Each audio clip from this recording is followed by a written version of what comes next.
tsy haiko anareo tsy mahita zo fa Facebook ty tsara. Na hainy izy Facebook ty midonné ty. Koa ty zegny fa ela izy ty ravina.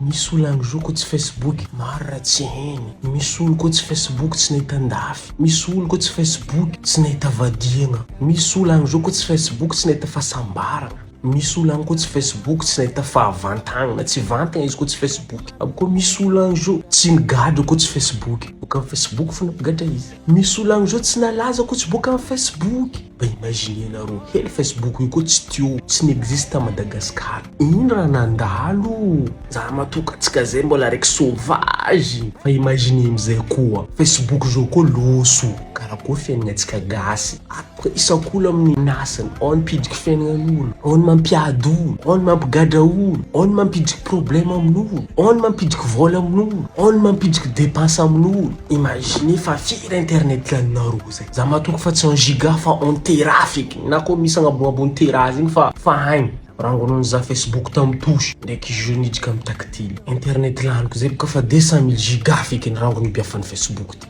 Tsy haiko nareo naka fa 200 000 giga. I rangony isyny be connect amizay. Fa presque be connect fo ampiasaiko. Zegny zay boka à partir de 550 mégabits d'internet. À partir de 3000 ariary fonao fa mahazo. Plus izy vangainao amin'ny Orange Money, plus anao mahazo bonus. Facebook koa tsisy anao fiaignanantsika raha ty.